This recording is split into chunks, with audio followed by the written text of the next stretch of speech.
Welcome back to the Metal Exchange. Justin and Chris back again, episode 218, where we cover Darkwater's Human album, which is a bit of a surprise insofar as I left this one up to the fans. I knew what I wanted to do, or I had a concept in mind.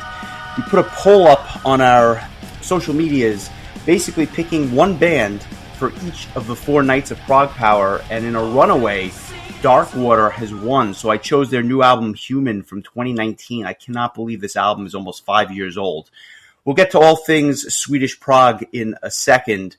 Chris, my friend, how are you doing? Not too bad, not too bad. I'm kind of glad that this was the album that got chosen, because I ended up really enjoying listening to it, but it took a bunch of listens for it to really sink in. It's a very dense album, as we like to say, and it's really increased my excitement for to see the band live in a couple of months. So if that was part of your plan worked. It was, but when it comes to this particular album, I have some interesting thoughts. I think, at least by way of when it comes to me and prog, which is usually right up my alley. So I'll get to that in a second. I wanted to just mention briefly a couple of things that I've been listening to this week. And an experience that I had yesterday, which at the time of this recording would have been Thursday, July 10th. But first, some music. The first band is a band called Aeons, Aeons, and they just came out with an album called The Ghosts of What We Knew. This is one of the most unique albums I've had the pleasure of listening to this year. The band is from the Isle of Man, which, if that isn't weird enough, they do this brand of like progressive metal meets metalcore, but the metalcore only kind of comes in touches, which is a good thing because it's not usually my preferred style, but there's a little bit of metalcore, a little bit of melodic death metal, and a lot of prog on this thing. And I was blown away by this disc. Every song just sounds so different from each other. The production was fantastic. I thought the vocal performances were great. This is something that people really need to check out. I don't know that many people have heard of these guys. Apparently, it was mixed by Sebastian Leverman, otherwise known as Seb, otherwise known as the man behind Ordnogen. So right there alone, it's kind of an interesting blend because there's not a lot of power metal on this disc, but the disc itself sounds great sonically. And it's definitely worth checking out. So I'll post a song of theirs this week. What was the name of the album? The album is called The Ghosts of What We Knew. Came out, just probably about a week or two ago. Really interesting stuff. Nice. With that, speaking of Ordnogen, The Order of Fear just came out I guess it was last week now. Did you have a chance to listen to this yet? This was definitely something I had been looking forward to. I thought it was a pretty good album. Some of the songs in particular really jumped out at me as being something special. Some of the stuff I think I need to warm up to a bit, but I did enjoy it. I have caught up on quarter 2, all good. I have the 3 albums that I grabbed last week, starting quarter 3, that I have to listen to, that Ordnogen being one of them, along with Kiss and Dynamite and Visions of Atlantis. So that'll be hopefully something I can comment on the next time we convene, but definitely on my radar, just haven't gotten to it yet. Nice. And I'm glad you mentioned the Kiss and Dynamite. That was the other one I wanted to talk about. Their new album, Back with a Bang, is out. This was another one where I thought it was a little bit top heavy. There were a couple of songs that I really loved and others that I thought were just good. But those are 2 bands, Ordnogen and Kiss and Dynamite, that even their kind of mediocre stuff is usually very good. So if you're a fan of either one of those bands, I would definitely recommend checking out the new album. And I'm going to give each one a few more spins myself. But that Aeons album really did, kind of take it to another level for me this week. So I hope everyone has a chance to listen to all 3. I think it'll be well worth your time. And with that, I think we should just get right into Darkwater because this is interesting on a lot of levels. This is a band that really, I guess, kind of hit the scene in 2007 with their first album, Calling the Earth to Witness. And I remember vividly when this album came out because it was just that perfect blend of melodic prog metal that I loved. And they would quickly release their second album, Where Stories End, in 2010. And then you didn't hear from these guys for a long time, and it took 9 years for their album Human to come out, which I look forward to talking with you about in long form this week.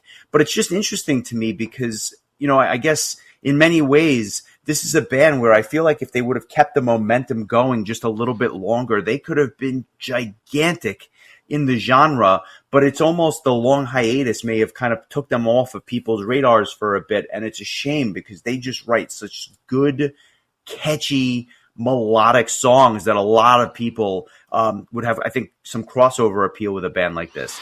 Yeah, very well said. I presume that they were added to the Prog Power roster in 2011 on the strength of their second album, Where Stories End, that came out the year before. And that's kind of where my journey with them began. And I kind of, again, getting prepped for Prog Power that year, didn't have a ton of material to really have to go back to, being that there were only 2 albums. Sure enough, they would only play a small number of these songs at Prog Power that year. But if memory serves, I want to say they were added to the lineup after the fact. Like, weren't they a kind of a late addition? I don't think they were a replacement. I think they just got added to the lineup. Yeah, this is really interesting, and I'm glad you brought it up. If you didn't, I was going to. Yeah, because now that I'm looking at it, there was one less band that played the next night. So that Friday night had an extra band, and that extra band happened to be Darkwater. Yes, and so what happened was they were not announced for the original bill, and almost as either a thank you or just a, like, fuck it, let's do something different, they got announced after the lineup had been released many months later, and were almost kind of like a bonus band in many ways. And they put them in the 2 slot, which I thought was interesting because they'd only had the 2 albums. But I guess for whatever reason, they decided not to have them open the show. The irony is it took a long time for their sound guys to and I guess the crew to kind of get their sound in gear. So by the time they took the stage, albeit late, they only played 4 songs at that Prog Power. So it was a whopping 22-minute set. And they haven't been back in a dozen years. So I was happy that this band got so many votes for us to cover this week, because even though I'm a massive fan and I enjoy all 3 discs, I have to say that of all 3 of them, this one took the longest for me to kind of warm up to, because I think it was not only the densest disc, but it's a long album.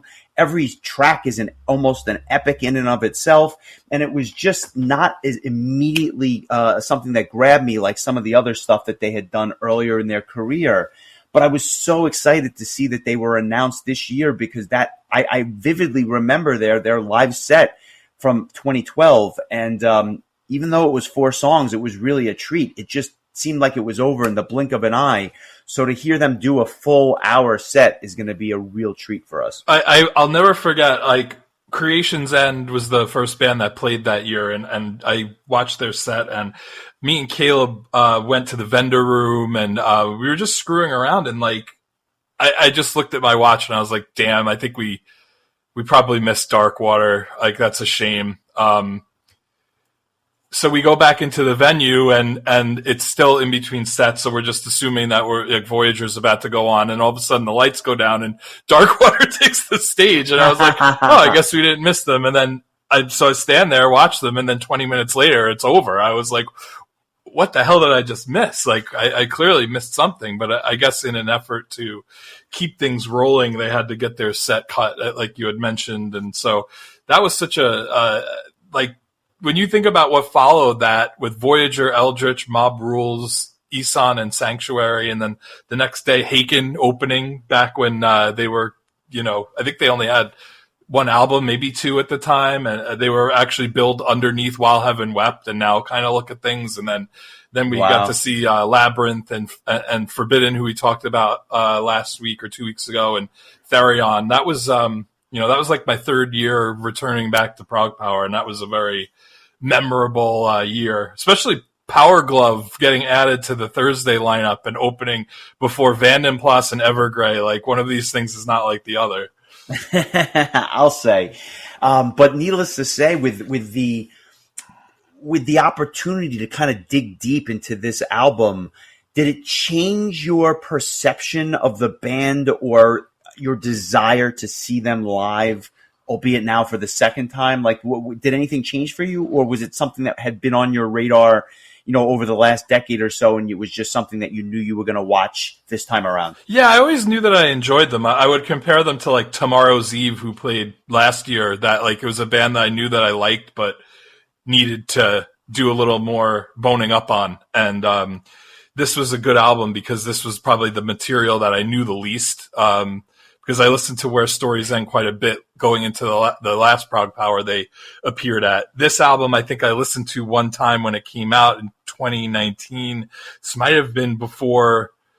Yeah, this was definitely before I was making lists and stuff. Otherwise, I probably would have listened to it more than once. But I remembered the two of the singles quite well, A New Beginning and Alive Part 2.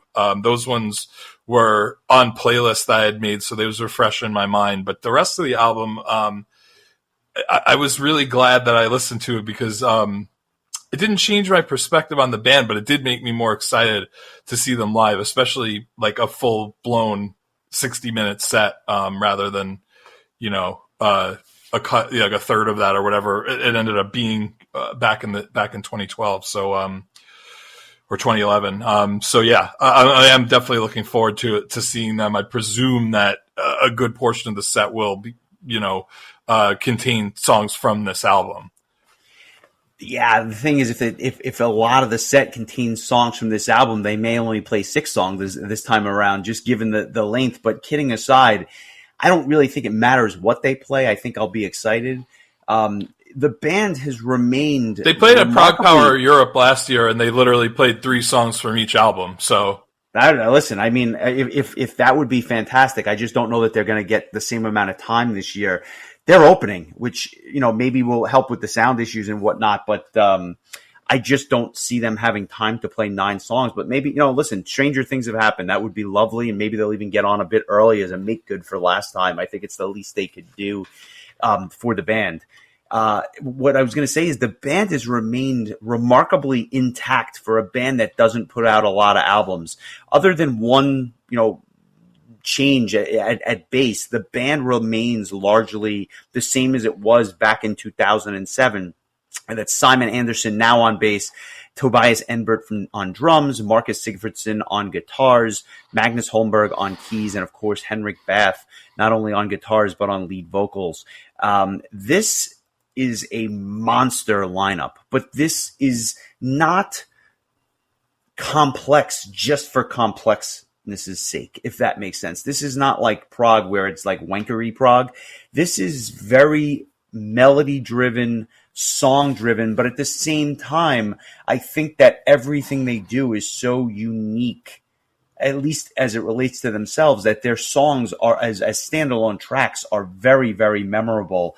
But I would put them in the same bath, or at the same breath. How about that for a pun? But in the same breath as other bands like a Seventh Wonder or a Circus Maximus, that modern prog sound, heavy on the keyboards. And I guess it's that Northern Europe type of feel to it, but they're definitely doing something right. I'm hoping that this is not the last album that they do, because I am just becoming a massive fan of these guys, which I didn't think was entirely possible given the fact that I loved them, years ago. I definitely 100% agree with the comparisons to both Seventh Wonder and Circus Maximus. I also was getting like a little bit of a Mirath feel, because there was a little bit of Middle Eastern kind of flourishes here and there, which I thought was a nice kind of addition. I really ended up like the first couple of times I listened to the album, I was just kind of like, it all kind of like flowed together. And then the more I listened to it, the more I really got into it. And there's like parts that remind me quite a bit of Seventh Wonder here, Circus Maximus there, but all like in the best of ways. Like I really ended up enjoying this, as from, talking to me for how many years just on this podcast alone, never mind real life. This is the kind of stuff that I gravitate towards, Vanishing Point and Circus Maximus and Seventh Wonder, as you mentioned, those two. But like that kind of melodic prog, really just does it for me. So like this is really right up my alley, and was although complex, it was an easy listen. Yeah, and I think the band would agree with the assessment as well, because if you go on their like Bandcamp page, it talks about essentially bands that sound like, or bands that quote, are perfect for fans of Circus Maximus, Seventh Wonder, and even Evergrey. So I think they recognize their sound, and although it is separate and distinct from those bands, I actually think that in many ways, I actually like Darkwater more than the more recent Seventh Wonder albums, and even the last Circus Maximus album was not my favorite. Havoc, and even Nine took a long time getting used to, because it was just so different for them and so different from their first two albums, that these guys are maybe rising to the top of the heap, and it just makes me long for more music from them. But with all that being said, I think we should probably get into the album itself, because there's a lot of meat on the bone here. It's 10 tracks, but the album is very long, and almost to the point where you have to listen to it in a couple of different listens, or at least that's the way that I felt this week, just because to sit there for, I guess it's 76 or 77 minutes long to just digest the whole thing at once was almost too much. But when I listened to it in two 35-minute sessions, everything resonated just a little bit more. And maybe that speaks to my own issues, but that's how I felt. And not to say that I didn't enjoy the album when I listened to it straight through, but I found that by the end it was a bit much for me. But then when I listened to the second half as a standalone, I'm like, this album fucking kicks ass from top to bottom.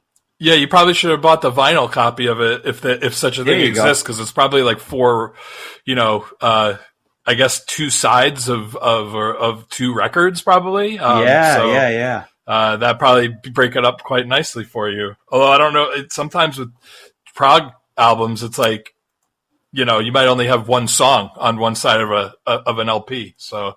Yeah, look, and this may not be very different, just because, like I said, it's quite dense. But the album kicks off with a new beginning, which, and you mentioned this earlier, was one of the two singles from the album. So I did know this song very, very well, and it was a song to me that, in many ways, I think was a perfect choice for one of the two singles. I think it's one of the more accessible tracks on the album. But immediately with that keyboard lead and the way the band kind of just joins in, I just think it's such a lush and rich sound.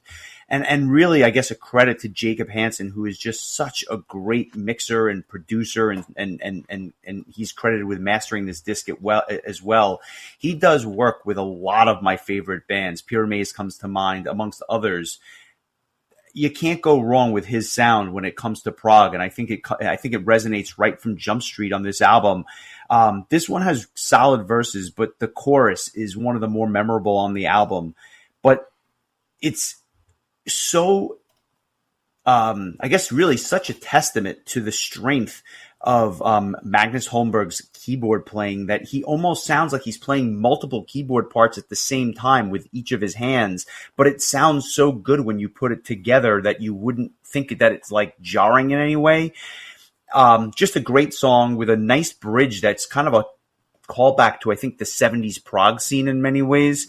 And it's not my song of the week. But it's definitely a candidate, right? It's one of those songs that I think you go back to and you're like, damn, this is really solid stuff. Yeah, it was a consideration for me as well. I think I'm going to go in a different direction, but man, it just starts out so just amazingly. I love that. It's kind of this kind of eerie piano, and then it just kicks in with just those, man, the keyboards are they just really drive a lot of this album, and this song is no different. This was such a perfect choice for an opening track, because it's just, it hooks you right in, and you're like, oh, I wonder what the rest of this album is going to be like. I love the hell out of this song. I hope we get to hear it live, because it's just really good for all the reasons you listed. Just everything comes together, and the production, like you said, is so strong. It's just such a great introduction to this album. And if you're not familiar with the band, it's a hell of a introduction to the band. Yeah, well said, well said. And really, in many ways, I guess picks up right where the last album left off. Like they just kind of hit the ground running again. And then the second track, In Front of You, has a bit of a different feel to it, at least to me. It's the kind of song where you had mentioned the Mirath influence. I hear it on this particular track. I think there's a Middle Eastern flair to it, with a really heavy guitar tone that almost sounds like down-tuned, almost like a nu metal thing going on. Not that this sounds like Korn or something like that, but it's just the down-tuned guitar. But I think it's the riff on this song that steals the show with the bass line behind it. That pairing sounds so good. The verses almost have a bit of a ballad feel to it, but then it begins to build to the bigger chorus. And I actually think it's one of my favorite choruses on the album. And the pacing here is just a tad slower than A New Beginning. But the vocal performance is so good that even though you're left saying to yourself, like, wow, what a fantastic vocal display, on this particular track, I almost found myself saying he's holding back. I think that he could sing a little bit more, if that makes sense. But I don't mean that in a bad way. It's not insulting. It's not meant to be. It's actually the opposite. I think it's a testament to Henrik Bath's ability to just command a song without even sound like he's trying, which is an impressive feat. Just a really impressive feat, I think. And it's not my favorite track. It's a little repetitive for me, but it definitely serves its place on the album. And I could see this being a phenomenal live tune. This was apparently the third single that was released, which I did not know. I didn't know that either. Yeah, and I can understand the reason they chose it. I am very much in the camp of thinking that this song at least starts out to me like a Seventh Wonder song, where it's really like heavy and proggy to start, and then when that first verse kicks in, it really like quiets down and kind of becomes a little bit mellow, like you said, and then it builds to the chorus, and then it kind of kicks back in with more of that heaviness. This is a really killer tune as well, and another good song to kick things off. I like this one a lot, and again, like, I mean, I wouldn't be sad if they just played most of this album in it, you know, as much as they can. Like you said, it's almost the maximum capacity of a disc.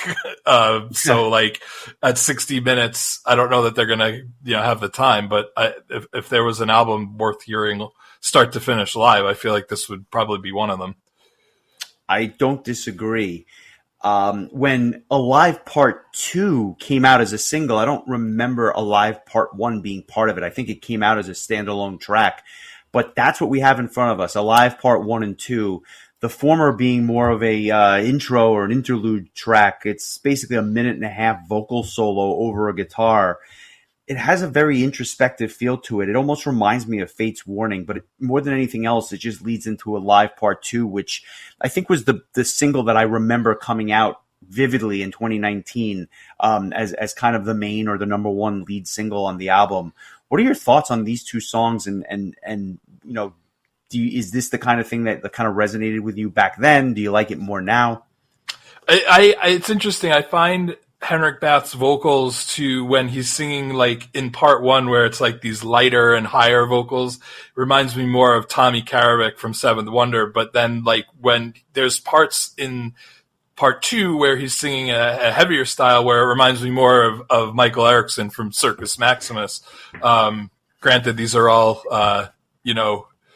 Scandinavian, bands and whatnot. I always forget, is Circus Maximus from Finland or from Norway or Sweden? It was Norway. Okay, yeah. So I don't want to say that these are all Swedish bands, because that would be wrong. So I'll stick to Scandinavian. But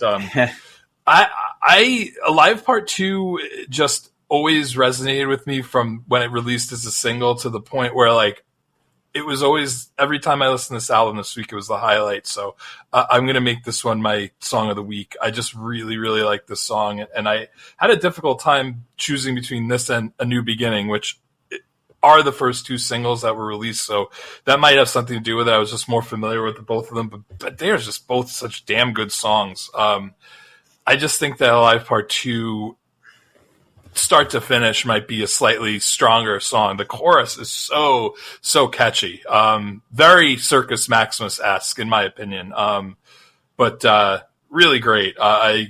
If we hear these three songs that we just covered, Alive Part 1, notwithstanding, like, I'll be happy with whatever the hell else they play. Really great tune. Well, if this is your song of the week, I say we give it a listen. Sounds good to me. No matter how hard they tried, but greed will always make you weaker. So find another way. He was taught to feed his hunger, always wanting more, so much more. But we can always make us stronger and change us at the core. You can run and you can hide, but remember you only have one life. Never take for granted what you've got and what you're given. I might lose and I might fall, but I will fight against it all. One last time, one last try to make me feel alive.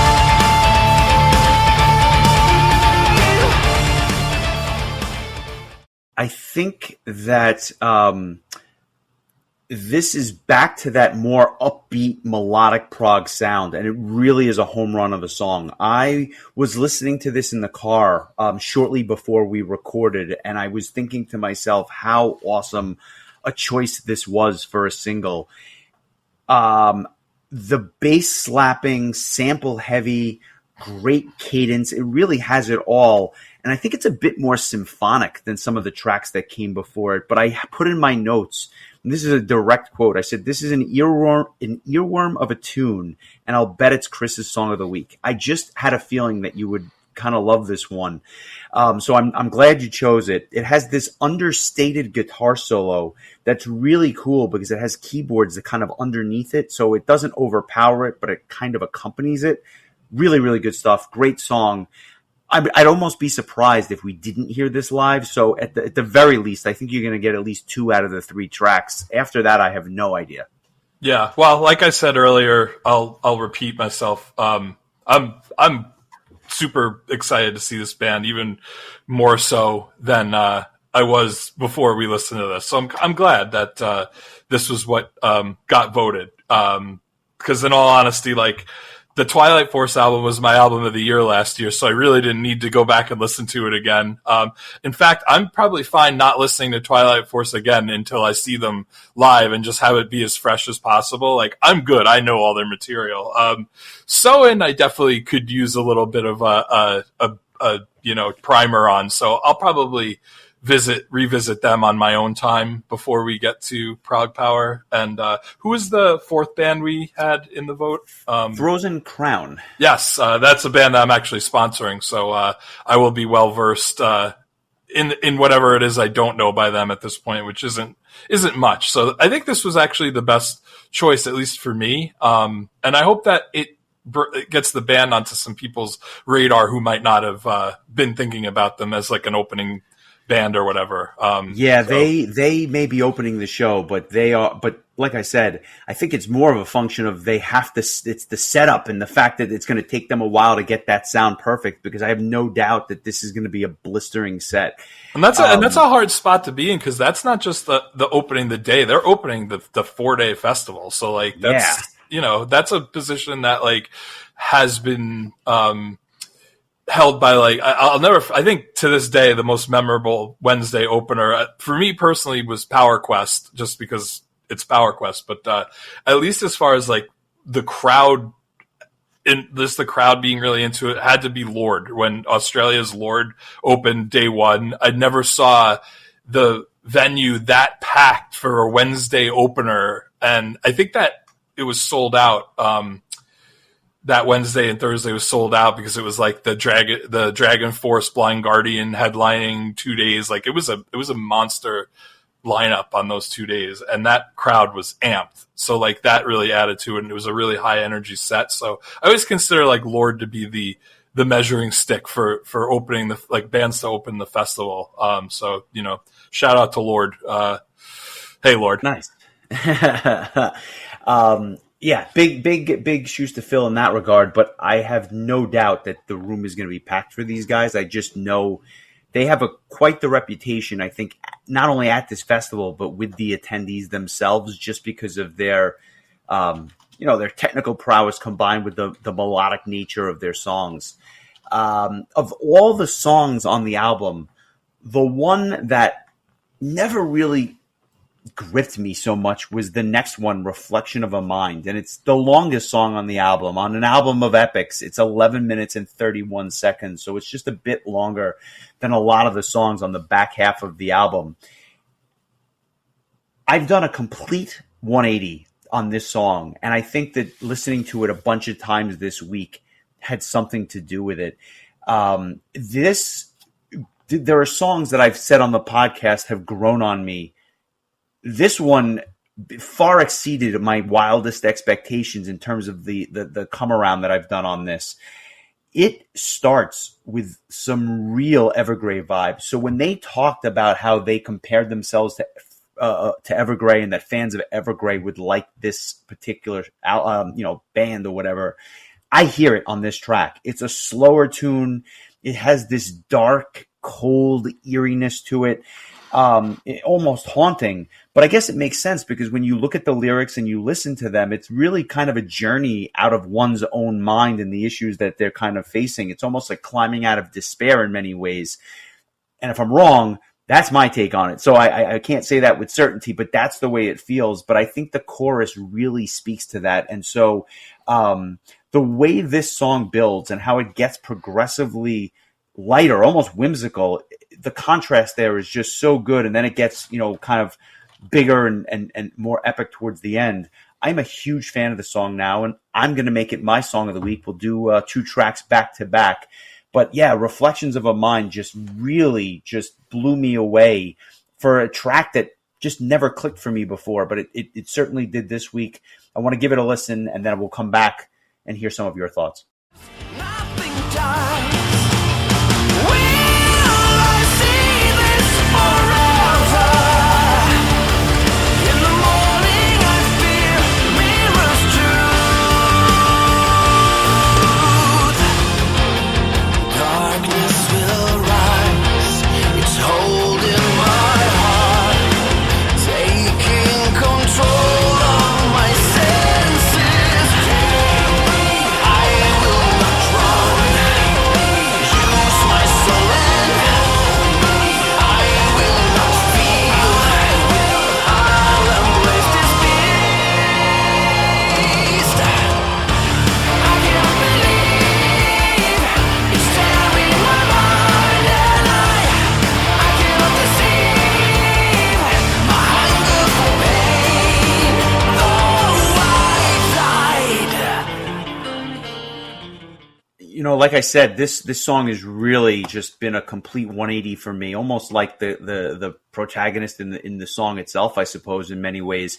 What are your thoughts on this? And was this more difficult for you to digest? Because I don't think it's nearly as straightforward as some of the songs that come before it. It probably was at first, but by the time I listened to the album 4 or 5 times, it ended up being one of my favorite songs. It's really complex, but I just really like the symphonic elements. It's just it's like a darkly melodic tune. And I think everything that's going on is just really great. Like all of the instruments, the vocals, the melodies, everything about it. It's long, but it's a good tune. It doesn't feel as long as it is. And it's not, I don't find that it's like super repetitive. It has like these nice parts that really stand out from the rest of the song. I think it's an outstanding tune, and I wouldn't be upset if they played it live, even though it might be at the expense of maybe playing two shorter songs. Yeah, well said. I'd be very happy with that as well. That kind of concludes side A, just in terms of the number of songs. That was side A and B, I think. Yeah, you're right. I mean, that's 5 tracks, but damn, that's a really solid side A of an album. Side B kicks off with another one of those Middle Eastern type of sounds, in many, I guess we'll call it. It's almost like a sitar vibe and type of sound here.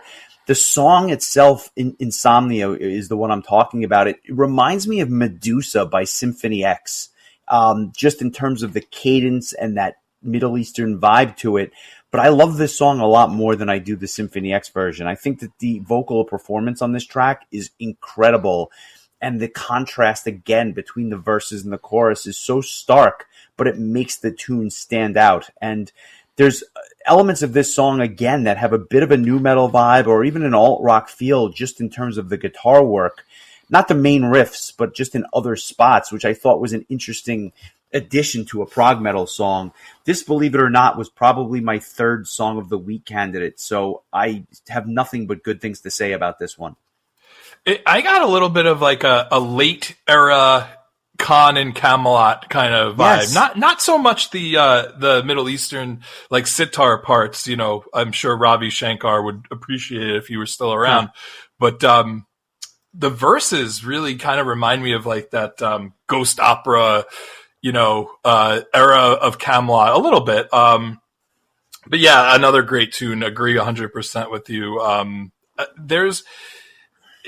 I think what kind of sets this band apart from like a Circus Maximus, even though musically it's kind of similar, there's a little bit more of like a kind of like a darkness or a spookiness to it. And I think that I don't know, that kind of makes it, I think, a little bit more different, a little different and more interesting in that way. And I think it's cool. Like, we were talking off air about how those 2 bands are playing on the same night, and it's kind of a similar vibe, but the more you listen to this, the more you realize it's kind of like a little bit more. I mean, it's in the name. It's just a little bit of a darker kind of vibe. I'm so excited to see both of these bands on the same night and throw in Angra and Victorious and Dream Evil, 2 bands that I need to do. Believe it or not, the 2 bands that I need to do the most research on.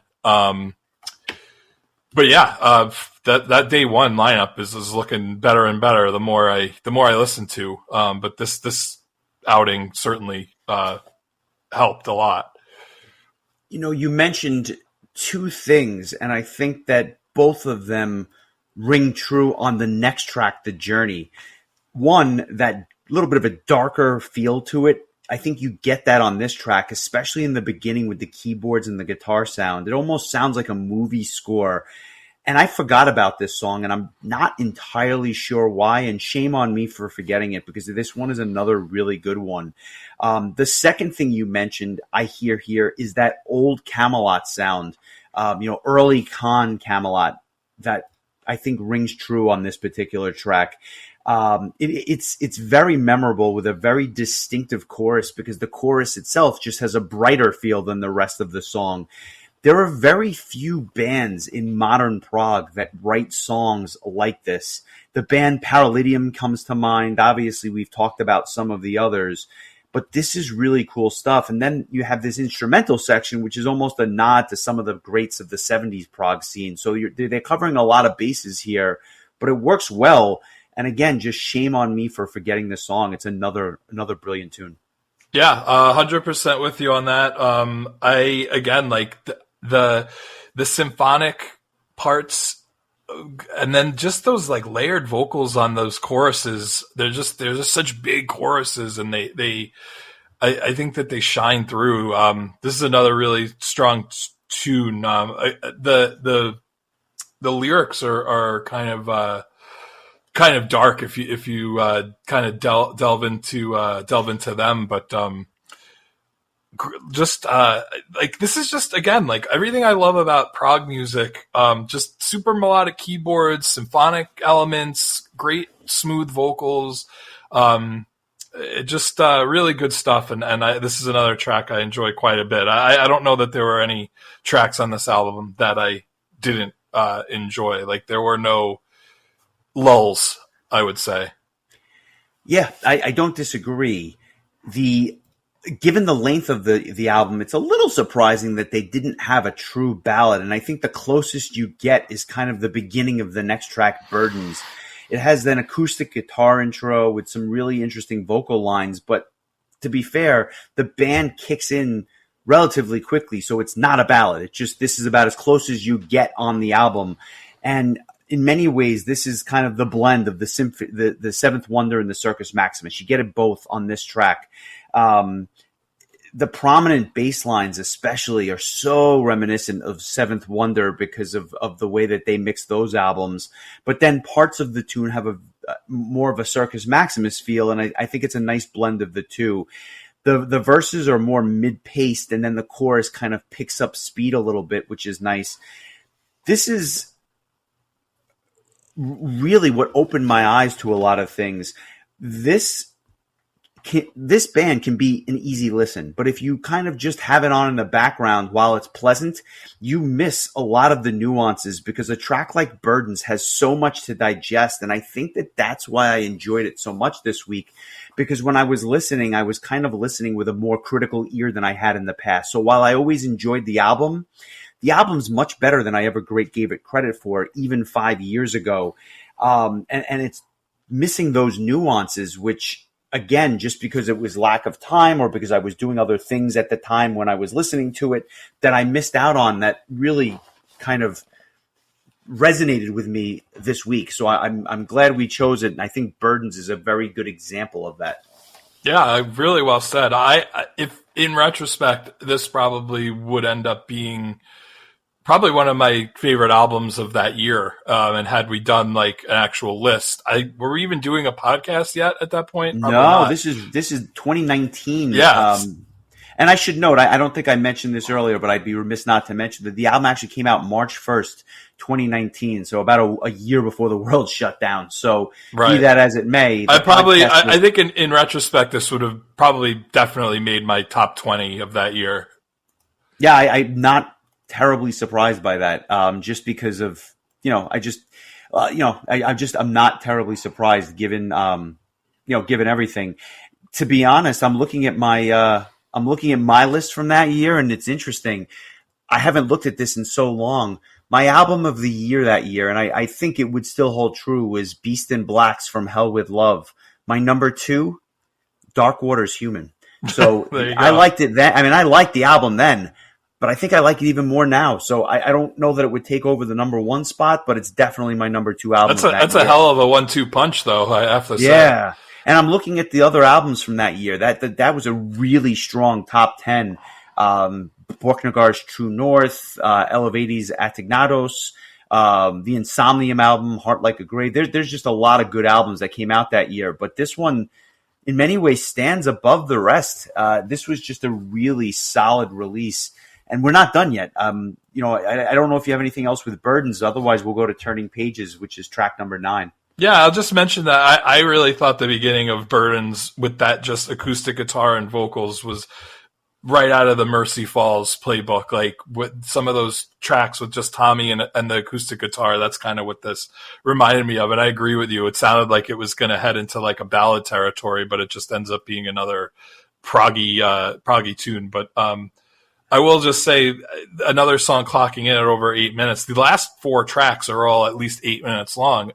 It's impressive to keep me at least in paying attention when you have tracks that run this long. But this is another one that I like. I think that the first half of the album, at least for me, is a little bit stronger with those 3 big singles and then Reflection of a Mind. But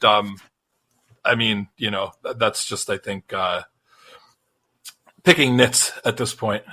No, I agree with you. I think that I think that's right. I think the first half might be a little bit stronger, at least those first 5 songs, but that's not to say that the back end is a slouch by any means. But to the contrary, this is really, but by the time we get to Turning Pages, that's where the fatigue can set in for me a little bit. And that's why when I listened to it in 2 parts, I think I enjoyed it more. And when I made it my second, my runner-up for album of the year in 2019, I think it was just because I knew holistically the album was great, not so much because I could sit down and listen to it in one listen and just digest it all, if that makes sense. But Turning Pages, the intro here really gives me strong Fates Warning vibes, particularly Still Remains, which is one of my favorite songs of all time by any band. Heavy on the orchestration. This is a very, very proggy tune. And the albums on this particular, I should say the songs on this particular album, especially these last two tracks, are just a little bit less focused, I think, than some of the stuff that they had done earlier in the career. Not that that's a bad thing, but I also think it actually could help because it gives a replay factor to some of this stuff that it just takes you a while. You know you like it, but you don't realize how much you actually like it until you play it over and over again. It's just this one particular song felt a little bloated to me because of the length of the album, and I think that the last track's even better. So if I have to pick a least favorite song on the album, this might be it, but that's only because, you know, when you're picking amongst 10 very good tracks, something has to, you know, kind of take the rear. Yeah, and I think also, like, it was kind of hard to follow, like, that first minute and a half of the song. It comes out, like, all guns blazing, and I think that unfortunately, it turns out that like the beginning of the song was kind of the highlight. I just love the beginning of the song.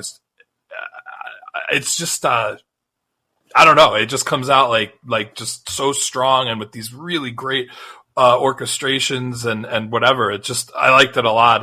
The verses and like the chorus, I think they kind of have a bit of a mid-tempo kind of.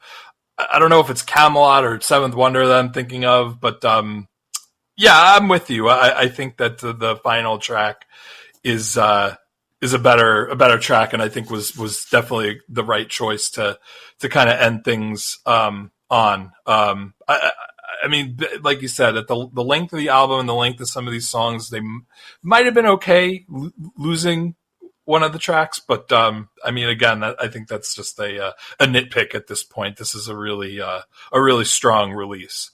Yeah, and when you end an album with 4 epics like this in a row, you better end strong because otherwise, I think stuff gets lost. But they do here. The keyboards, especially of all bands, give me a Royal Hunt vibe on this track, which is never a bad thing. Not that the song sounds like a Royal Hunt song, but just the keyboards and the way. The approach here reminds me a bit of an Andre Anderson type of keyboard sound. This has an amazing, amazing chorus, and I think that this in many ways is a song which almost defines that modern prog sound. And what I would say is that, you know, it's basically like an images and words, but you're just pushing the boundaries further with the benefit of modern production and just taking it and turning it up, you know, turning the dial up to 10 in spots. I love the chorus, as I mentioned. I love the outro.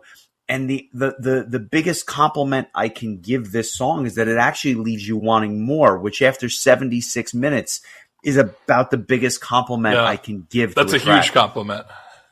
Would you agree? Yeah, that's a huge compliment. And yeah, I do agree. I will say, though, the keyboard intro was, to me, Castlevania all the way. That's what I was hearing. Nice. You know, like probably like Super Castlevania style when we had the Super NES and had a little bit more fuller sound than what the NES was able to do, in spite of the fact that the composers wrote some real banger of songs on those 8-bit systems for those games. But once the song kicks in, that passes, and it's just another really strong, just, you know, melodic, progressive, modern metal type of sound that I just I'm here for. Like I really enjoyed this, and I'm glad that I listened to it that 4th and 5th time. I think was what really put it over the edge for me, because the first 3 times it was like, yeah, this is good, and I'll probably like it more live, but it's a little bit long in the tooth.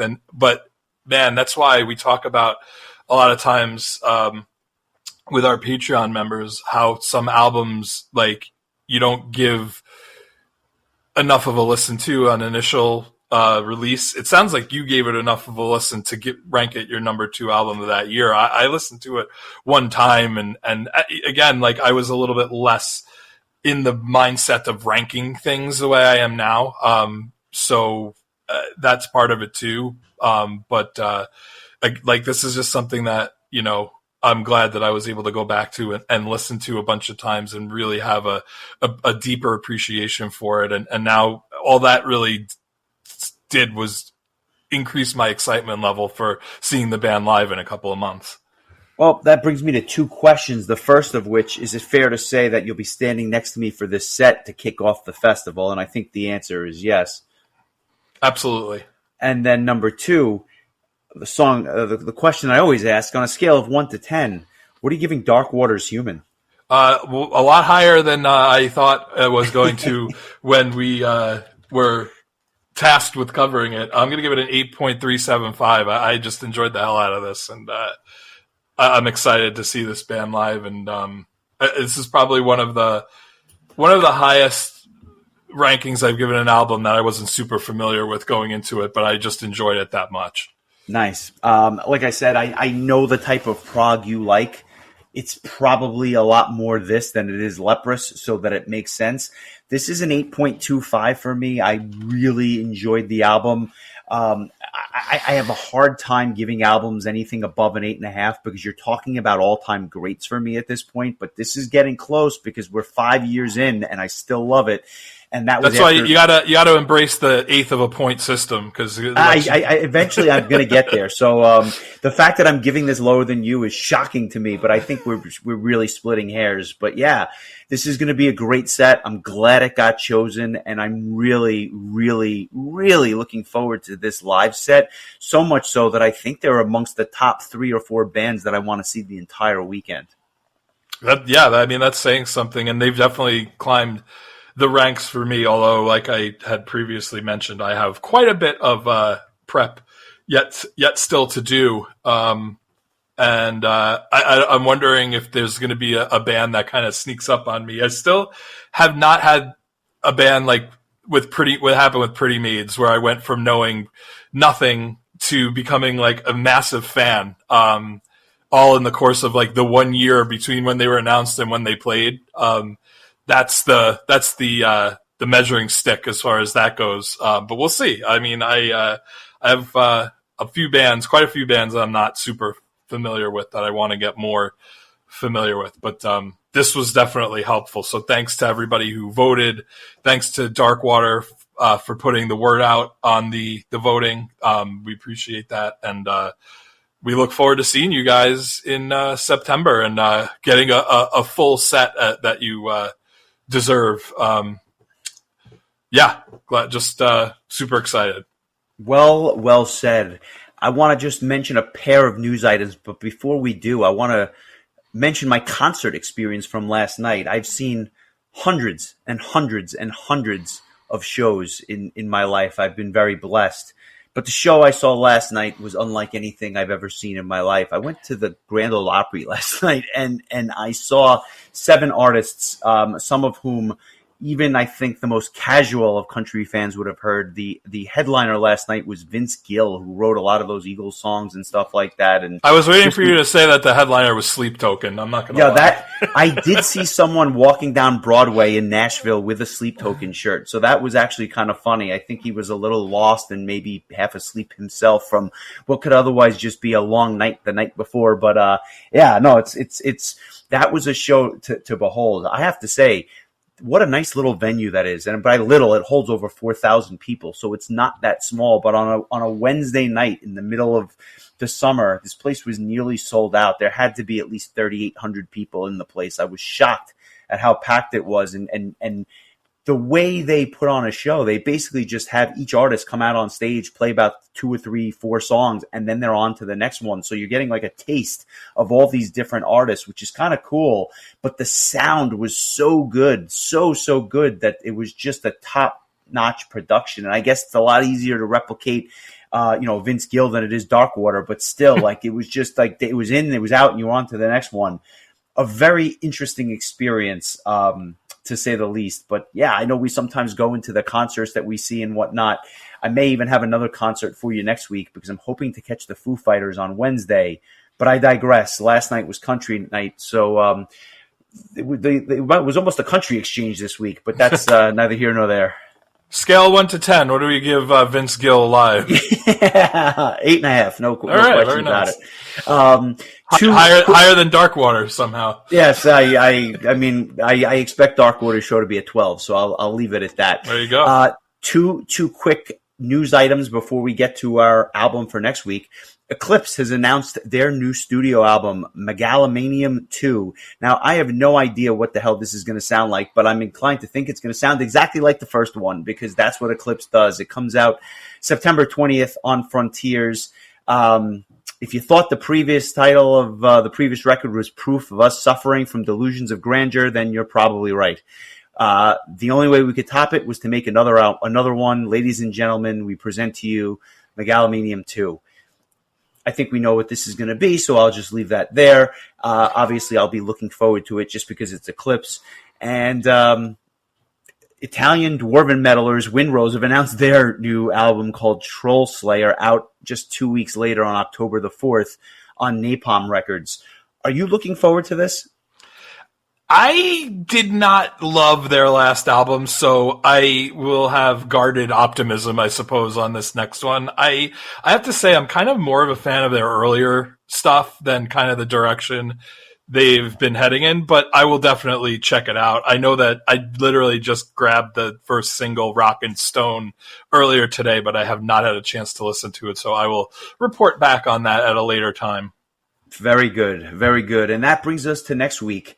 Before we do that, I just want to mention yeah. one thing. Right before we went to air, I happened to see on Facebook that Majestica has announced their next single. It will be called A New Beginning, and it will be out on Wednesday, July 17th. So hopefully the next time we speak, we'll be able to talk about this track. I'm super excited.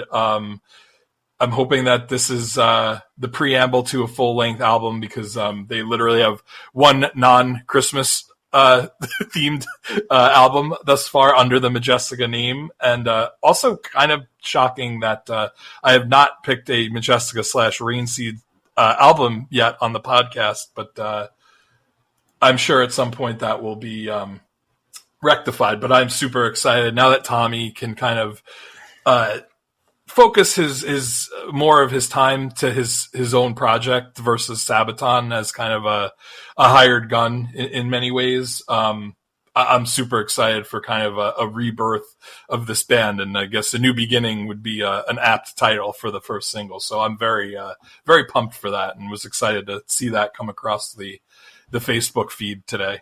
Yeah, I'm looking forward to that as well. I appreciate you bringing that to my attention. I look forward to kind of talking about it briefly before the next episode. But speaking of that episode, what are we listening to next week? So this kind of came up through a discussion that I was having with our mutual friend Milton, who was chatting with me a bit about Angra's show that he went to see in South America. And I was looking at the set list, and it dawned on me that the band had played Gentle Change acoustic. And I was like immediately incredibly jealous of that. And I popped the song on because I hadn't heard it in so long. And I was like, well, we've covered Holy Land and we've covered Angels Cry, so time to cover Fireworks. It's the last of the Matos Angra trilogy. And it's an album that I have listened to much less than the previous two. But I hold it in fairly high regard from what I recall. So I thought it would be fun to go back and listen to this. This was one of the very first albums that I remember actually importing the Japanese version of. I definitely wanted to make sure we covered this in our travels, and it has been a while since we talked about Angra. January of last year was the Holy Land discussion. And it actually kind of falls on something of an anniversary, as the album was released on July 14th in 1998. So maybe I should have picked it a year ago for a more, rounder number. Yeah, as round as 25 is. But We'll talk about it anyway. So Nice. I look forward to that. And then I guess that would bring us to the Edu era after that, and then on to the Fabio stuff. So we'll march on accordingly. But yeah, good choice. I low key like this album a lot, although I haven't listened to it in a very, very long time. It's not the same as the albums that came before it.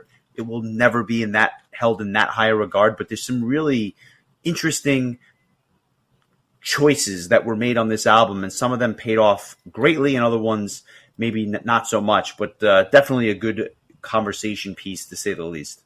yeah, I mean, I'll never forget when that first single dropped, like just how much anticipation there was after those two heavy hitters. So yeah, I would argue that this might be the best sounding of the three, but as far as songs go, probably the weakest. But I mean, we also ranked Angels Cry and Holy Land. I think we both gave both of those albums a 9.5 or higher. So I mean, oh yeah, I mean, we're talking about two all-time classics. But yeah, good choice.